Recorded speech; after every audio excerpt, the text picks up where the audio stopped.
संस्कार, सही फैसला अपने दिल से लें। 4 महीने बीत चुके थे, बल्कि 10 दिन ऊपर हो गए थे, किंतु बड़े भैया की ओर से अभी तक कोई खबर नहीं आई थी कि वह पापा को लेने कब आएंगे।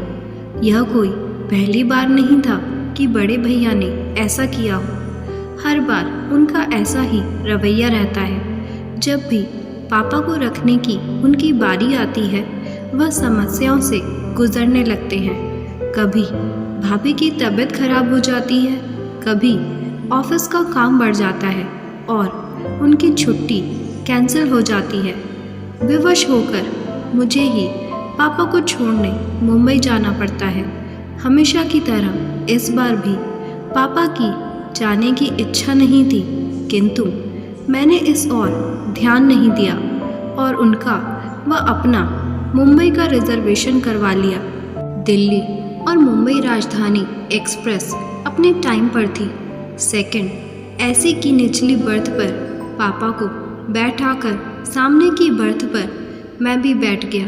साथ वाली सीट पर एक सज्जन पहले से विराजमान थे, बाकी बर्थ खाली थी। कुछ ही देर में ट्रेन चल पड़ी। अपनी जेब से मोबाइल निकाल मैं देख रहा था, तभी कानों से पापा का स्वर टकराया, मुन्ना कुछ दिन तो तू भी रहेगा ना मुंबई में, मेरा दिल लगा रहेगा और लोकेश को भी अच्छा लगेगा। पापा के स्वर की आर्द्रता पर तो मेरा ध्यान गया नहीं, मन ही मन में खींच उठा। कितनी बार समझाया है पापा को कि मुझे मुन्ना ना कहा करें, रजत पुकारा करें। अब मैं इतनी ऊंची पोस्ट पर आसीन एक प्रशासनिक अधिकारी हूँ। समाज में मेरा एक अलग रुतबा है, ऊंचा कद है, मान सम्मान है। बगल की सीट पर बैठा व्यक्ति मुन्ना शब्द सुनकर मुझे एक सामान्य सा व्यक्ति समझ रहा होगा। मैं तनिक जोर से बोला, पापा परसों मेरी गवर्नर के साथ मीटिंग है, मैं मुंबई में कैसे रुक सकता हूँ। पापा के चेहरे पर निराशा की बदलियाँ छा गई। मैं उनसे कुछ कहता, तभी मेरा मोबाइल बज उठा। रीतू का फ़ोन था। भर्राए स्वर में वह कह रही थी, पापा ठीक से बैठ गए ना? हाँ हाँ बैठ गए हैं, गाड़ी भी चल पड़ी है। देखो पापा का ख्याल रखना, रात में मेडिसिन दे देना, भाभी को भी सब अच्छी तरह समझा कर आना। पापा को वहाँ कोई तकलीफ़ नहीं होनी चाहिए। नहीं होगी। मैंने फ़ोन काट दिया। ऋतु का फ़ोन था ना, मेरी चिंता कर रही होगी। पापा के चेहरे पर प्यार उमड़ आया था। रात में खाना खाकर पापा सो गए। थोड़ी देर में गाड़ी कोटा स्टेशन पर रुकी और यात्रियों के शोरगुल से हड़कंप सा मच गया। तभी कंपार्टमेंट का दरवाज़ा खोलकर जो व्यक्ति अंदर आया, उसे देख मुझे बेहद आश्चर्य हुआ। मैं तो सोच भी नहीं सकता था कि रमाशंकर से इस तरह ट्रेन में मुलाकात होगी। एक समय रमाशंकर मेरा पड़ोसी और सहपाठी था। हम दोनों के बीच मित्रता कम और नंबरों को लेकर प्रतिस्पर्धा अधिक रहती थी। हम दोनों ही मेहनती और बुद्धिमान थे, किंतु न जाने क्या बात थी कि मैं चाहे कितना भी परिश्रम क्यों ना कर लूं, बाजी सदैव रमाशंकर के हाथ लगती थी। शायद मेरी ही एकाग्रता में कमी थी। कुछ समय पश्चात पापा ने शहर के पॉश एरिया में मकान बनवा लिया। मैंने कॉलेज चेंज कर लिया और इस तरह रमाशंकर और मेरा साथ छूट गया। 2 माह पूर्व एक सुबह मैं अपने ऑफिस पहुंचा। कॉरिडोर में मुझसे मिलने के लिए काफ़ी लोग बैठे हुए थे। बिना उनकी ओर नज़र उठाए मैं अपने कैबिन की ओर बढ़ रहा था। यकायक एक व्यक्ति मेरे सम्मुख आया और प्रसन्नता से मेरे गले लग गया। रजत यार, तू कितना बड़ा आदमी बन गया, पहचाना मुझे? मैं रमाशंकर। मैं सक पका गया। फीकी सी मुस्कुराहट मेरे चेहरे पर आकर गायब हो गई। इतने लोगों के सम्मुख उसका अनौपचारिक व्यवहार मुझे खल रहा था। वह भी शायद मेरे मनोभावों को पहचान गया था। तभी तो एक लंबी प्रतीक्षा के बाद जब वह मेरे कैबिन में दाखिल हुआ तो समझ चुका था कि वह अपने सहपाठी से नहीं बल्कि एक प्रशासनिक अधिकारी से मिल रहा था। उसका मुझे सर कहना मेरे अहम को संतुष्ट कर गया। यह जानकर कि वह बिजली विभाग में महज एक क्लर्क है जो मेरे समक्ष अपना तबादला रुकवाने की गुजारिश लेकर आया है, मेरा सीना अभिमान से चौड़ा हो गया। कॉलेज के प्रिंसिपल और टीचर्स तो क्या, मेरे सभी कलीग्स भी यही कहते थे कि एक दिन रमाशंकर बहुत बड़ा आदमी बनेगा। आज मैं कहाँ से कहाँ पहुँच गया और वह बहुत पीछे रह गया। पिछली स्मृतियों को पीछे धकेल मैं वर्तमान में पहुँचा तो देखा रमाशंकर ने अपनी वृद्ध माँ को साइड की सीट पर लिटा दिया और स्वयं उनके करीब बैठ गया। एक उड़ती सी नज़र उस पर डाल मैंने अखबार पर आंखें गड़ा दी। तभी रमाशंकर बोला, नमस्ते सर, मैंने तो देखा ही नहीं कि आप बैठे हैं। मैंने नर्म स्वर में पूछा, कैसे हो रमाशंकर? ठीक हूँ सर। कोटा कैसे आना हुआ? छोटी बुआ की बेटी की शादी में आया था, अब मुंबई जा रहा हूँ। शायद आपको याद हो मेरा एक छोटा भाई था। छोटा भाई? हाँ याद आया, क्या नाम था उसका? मैंने स्मृति पर जोर डाला, जबकि मुझे अच्छी तरह याद था कि उसका नाम देवेश था। सर आप इतने ऊंचे पद पर हैं, आए दिन हजारों लोगों से मिलते होंगे, आपको कहाँ याद होगा? देवेश नाम है उसका सर। पता नहीं उसने मुझ पर व्यंग्य किया था या साधारण रूप से कहा था, फिर भी मेरी गर्दन कुछ तन सी गई। उस पर एहसान सा लादते हुए मैं बोला, देखो रमाशंकर, यह मेरा ऑफिस नहीं है, इसलिए सर कहना बंद करो और मुझे मेरे नाम से पुकारो। हाँ तो तुम क्या बता रहे थे? देवेश मुंबई में है? हाँ रजत, उसने वहाँ मकान खरीदा है। 2 दिन पश्चात उसका गृह प्रवेश है। 4-5 दिन वहाँ रहकर मैं और अम्मा दिल्ली लौट आएंगे। इस उम्र में इन्हें इतना घुमा रहे हो। अम्मा की आने की बहुत इच्छा थी। इंसान की उम्र भले ही बढ़ जाए, इच्छाएं तो नहीं मरती ना। हाँ यह तो है। पिताजी कैसे हैं? पिताजी का 2 वर्ष पूर्व स्वर्गवास हो गया था। अम्मा यह दुख झेल नहीं पाई और उन्हें हार्ट अटैक आ गया था। बस तभी से वह बीमार रहती हैं। अब तो अल्जाइमर भी बढ़ गया है, तब तो उन्हें संभालना मुश्किल होता होगा। क्या करते हो? 6-6 महीने दोनों भाई रखते होंगे। ऐसा पूछकर मैं शायद अपने मन को तसल्ली दे रहा था। आशा के विपरीत रमाशंकर बोला, नहीं नहीं, मैं तो ऐसा सोच भी नहीं सकता।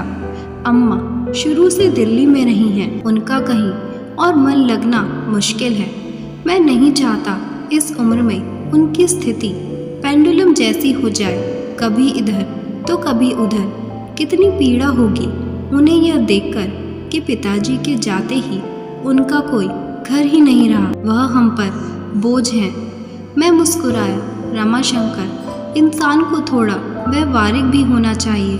जीवन में सिर्फ भावुकता से काम नहीं चलता है। अक्सर इंसान दायित्व उठाते उठाते थक जाता है और तब ये विचार मन को विचलित करने लगते हैं कि अकेले हम ही क्यों माँ बाप की सेवा करें, दूसरा क्यों ना करे। पता नहीं रजत, मैं ज़रा पुराने विचारों का इंसान हूँ। मेरा तो यह मानना है कि हर इंसान की करनी उसके साथ है।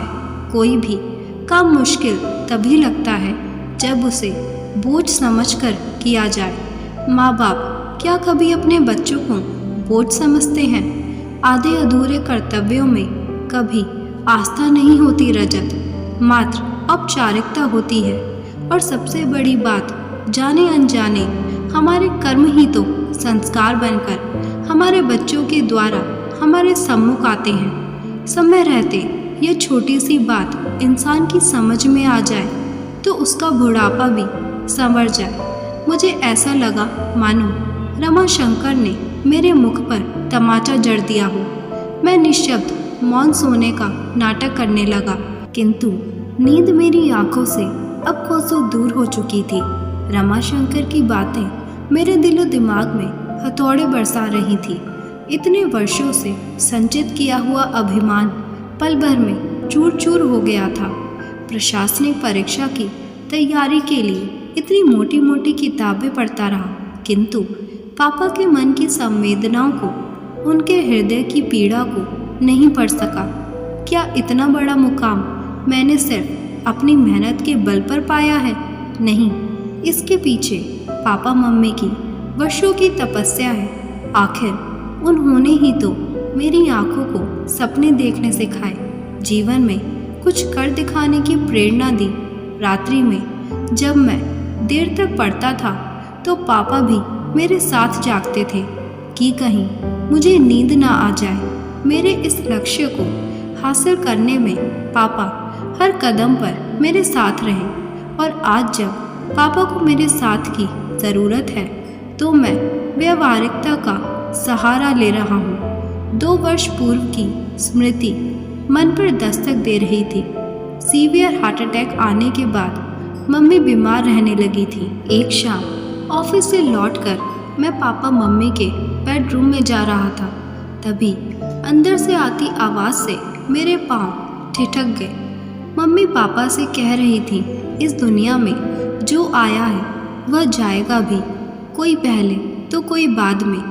इतने इंटेलेक्चुअल होते हुए भी आप इस सच्चाई से मुंह मोड़ना चाह रहे हैं। मैं क्या करूं पूजा, तुम्हारे बिना अपने अस्तित्व की कल्पना भी मेरे लिए कठिन है।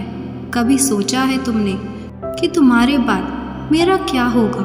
पापा की आवाज़ उतर गई थी, किंतु मम्मी तनिक भी विचलित नहीं हुई और शांत स्वर में बोली थी, आपकी तरफ से तो मैं पूरी तरह से निश्चिंत हूँ। रजत और रीतु आपका बहुत ख्याल रखेंगे। यह एक माँ के अंतर्मन की आवाज़ है, उसका विश्वास है जो कभी गलत नहीं हो सकता। इस घटना के 5 दिन बाद ही मम्मी चली गई थी।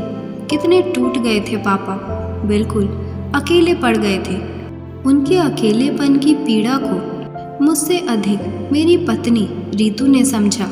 यूँ भी वह पापा के दोस्त की बेटी थी और बचपन से पापा से दिल से जुड़ी हुई थी। उसने कभी नहीं चाहा पापा को अपने से दूर करना, किंतु मेरा मानना था कि कोरी भावुकता में लिए गए फैसले अक्सर गलत साबित होते हैं।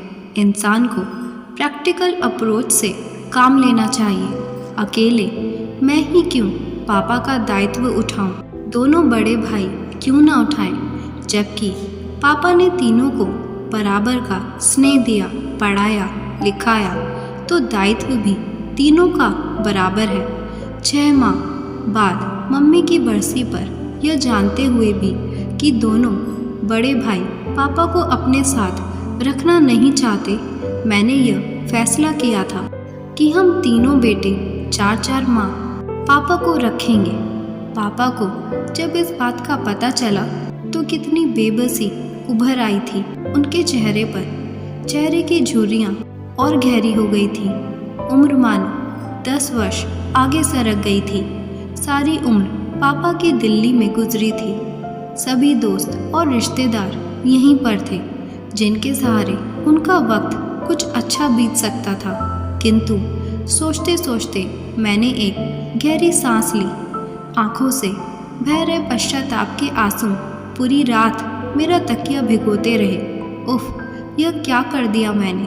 पापा को तो असहनीय पीड़ा पहुंचाई ही, मम्मी के विश्वास को भी खंडित कर दिया। आज वह जहाँ कहीं भी होंगी, पापा की स्थिति पर उनकी आत्मा कलप रही होगी। क्या वह कभी मुझे क्षमा कर पाएंगी?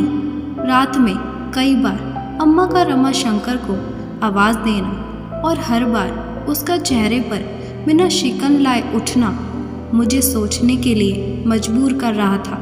उसे देख मुझे एहसास हो रहा था कि इंसानियत और बड़प्पन हैसियत की मोहताज नहीं होती। वह तो दिल में होती है। अचानक मुझे एहसास हुआ मेरे और रमाशंकर के बीच आज भी मुकाबला जारी है, इंसानियत का मुकाबला, जिसमें आज भी वह मुझसे बाजी मार ले गया था। पद भले ही मेरा बड़ा था, किंतु रमाशंकर का कद मुझसे बहुत ऊंचा था। गाड़ी मुंबई सेंट्रल पर रुकी तो मैं रमाशंकर के करीब पहुंचा। उसके दोनों हाथ थाम मैं भावुक स्वर में बोला, रमाशंकर मेरे दोस्त, चलता हूँ। यह सफ़र सारी जिंदगी मुझे याद रहेगा। कहने के साथ ही मैंने उसे गले लगा लिया। आश्चर्यजनक खुशी से वह मुझे देख रहा था। मैं बोला, वादा करो अपनी फैमिली को लेकर मेरे घर अवश्य आओगे। आऊँगा क्यों नहीं, आखिर इतने वर्षों बाद मुझे मेरा दोस्त मिला है। खुशी से उसकी आवाज़ कांप रही थी। अटैची उठाए पापा के साथ मैं नीचे उतर गया। स्टेशन के बाहर मैंने टैक्सी पकड़ी और ड्राइवर से एयरपोर्ट चलने को कहा। पापा हैरत से बोले, एयरपोर्ट क्यों? भावुक होकर मैं पापा के गले लग गया और उदासी भरी आवाज़ में बोला, पापा मुझे माफ़ कर दीजिए, हम वापस दिल्ली जा रहे हैं। अब आप हमेशा वहीं अपने घर में रहेंगे। पापा की आंखें नम हो उठी और चेहरा खुशी से खिल उठा। जुग जुग जियो मेरे बच्चे, उन्होंने भावुक होते हुए बोला। कुछ पल के लिए उन्होंने अपनी आंखें बंद कर ली, फिर चेहरा उठाकर आकाश की ओर देखा। मुझे ऐसा लगा मानो वह मम्मी से कह रहे हों, देर से ही सही, तुम्हारा विश्वास सही निकला। हम किस राह पर हैं, वो सही है या नहीं, ये हमें तय करना है। परिस्थितियाँ चाहे कैसी भी हों, अगर आप अपने दिल की सुनेंगे तो सही फैसला ही लेंगे। अगर ये वीडियो आपको अच्छी लगी हो तो लाइक, शेयर और सब्सक्राइब ज़रूर करें।